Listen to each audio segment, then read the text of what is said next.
Hey guys, how's it going? What is up? All right, Cinebench 2024. Woohoo! New version, and man, is it hard on the computer. Holy jeepers. All right, well, before we get into numbers, let's tell you about how much these things went La La Land on heat stuff.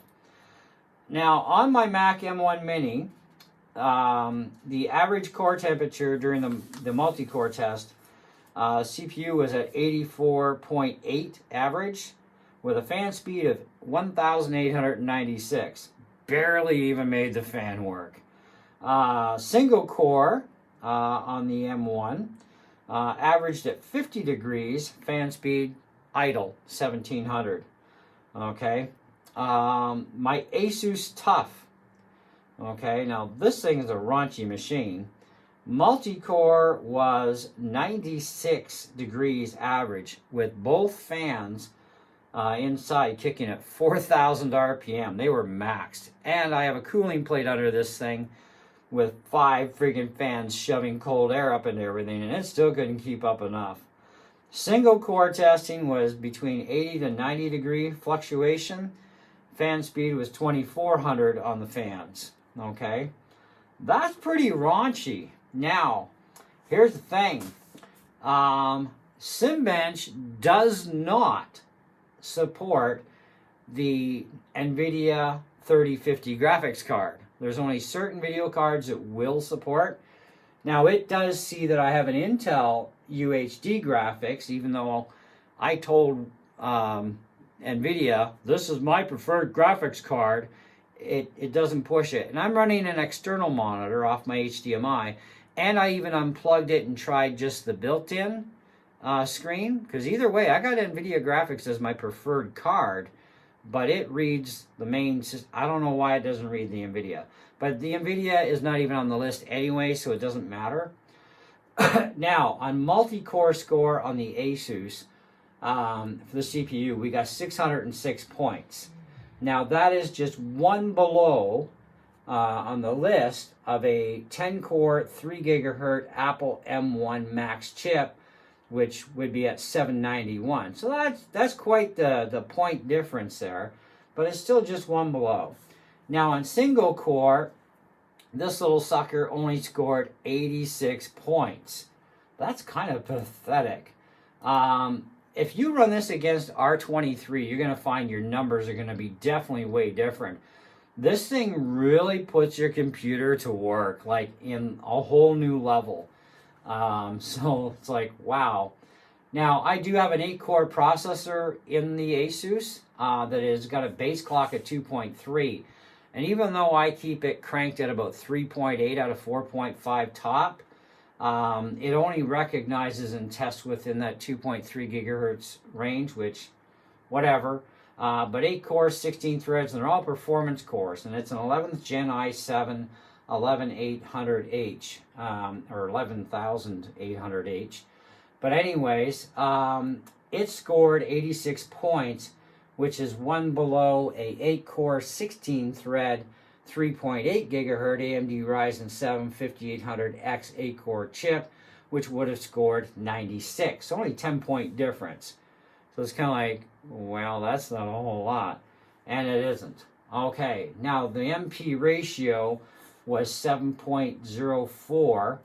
So if we look that up in our list here, that is one below a 8-core, 16-thread, 2.3 gigahertz Intel Core i9 9880H CPU, which would have been 7.67. This is 7.04. So not a real great difference there. I mean, it's just kind of like minor stuff.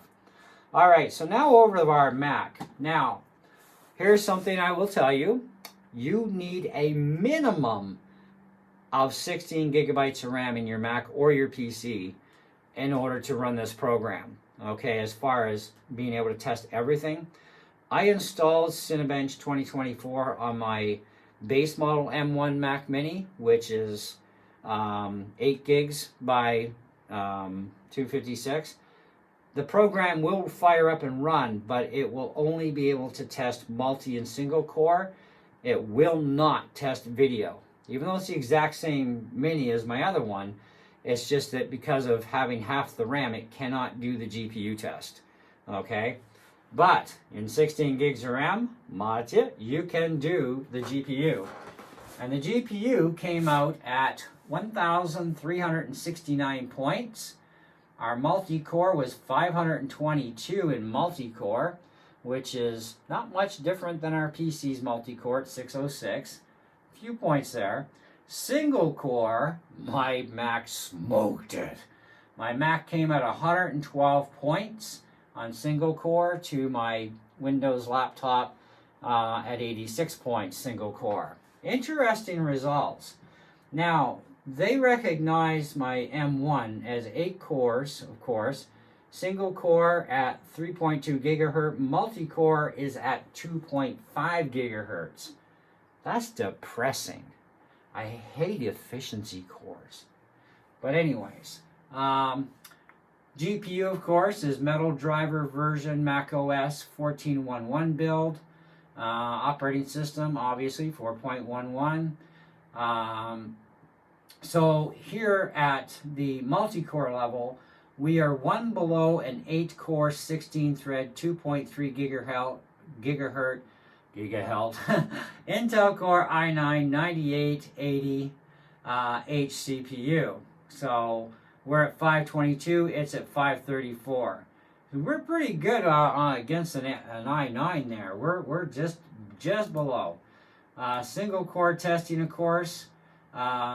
We are definitely where we would actually be in reality here, because I can't count the one above. It's the exact same. So if we go to number 2 spot here, we are actually in reality just one below a 20-core 3 gigahertz Apple M1 Ultra, which only scores 113. They already had the M1 in the list here, and mine was like still 112 to 112, right? So you have to go to the next one up, which is 113. So it's only 1 point on the single core.